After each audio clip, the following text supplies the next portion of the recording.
आप देख रहे हैं मिड कैप मंत्रा। रुक करते हैं कुछ और खबरों का। बाजार की नजर आज क्रूड पर है, जो सोमवार के $81 के शिखर से 14% फिसल कर $70 के नीचे आ गया है। इसका क्या असर क्रूड से जुड़े स्टॉक्स पर पड़ेगा, बताने के लिए हमारे साथ है सुदर्शन कुमार। सुदर्शन, बताइए। तो इसके फायदे भी हैं, नुकसान है। अगर जो कल के हाई देखेंगे तो ब्रेंट क्रूड का कल का हाई था $81 पर बैरल और आज ये $70 पर बैरल के नीचे है। ऑलमोस्ट $12 पर बैरल का गिरावट हम देखे हैं लास्ट ओवरनाइट से अभी तक।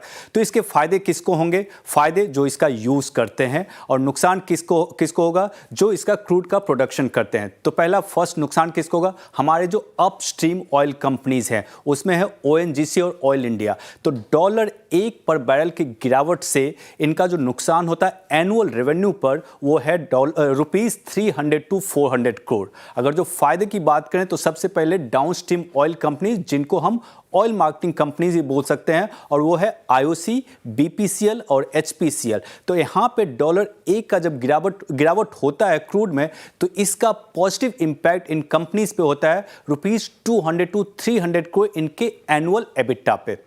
अब आते हैं उन कंपनीज के बारे में जो क्रूड को इनपुट कॉस्ट की तरह से लेते हैं। उसमें फर्स्ट है पेंट कंपनी, जिनका अप टू 50% जो इनपुट कॉस्ट है वो है लिंक्ड क्रूड से। तो इसके कारण क्या होगा? रॉ मटेरियल कॉस्ट गिरेगा और उसके कारण से इनके मार्जिन में इंप्रूवमेंट देखा जा सकता है। और लास्ट में है एयरलाइन कंपनीज, क्योंकि वो ATF यूज करते हैं, जो कि एविएशन टर्बाइन फ्यूल, वो मेजर उनका इनपुट कॉस्ट होता है। तो वहां पे भी क्रूड की गिरावट से उनको भी फायदा होगा। शुक्रिया आपका सुदर्शन, ये डिटेल्स बताने के लिए। तो डेफिनेटली जो क्रूड सेंसिटिव पॉकेट्स हैं वो तो फोकस में है ही, और कुछ सेलेक्ट पॉकेट जहां पर हम तेजी भी देख रहे हैं। हालांकि ब्रेंट इस समय अगर आप देखें तो 3% नीचे है 69 के लेवल्स पर। डेज लो टच करने के बाद थोड़ा रिकवर हुआ है निचले स्तरों से।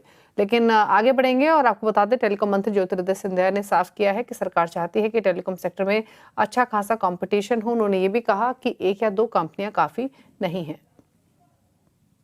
Our job is to provide as many avenues as possible, and within each vertical as well, provide intense competition.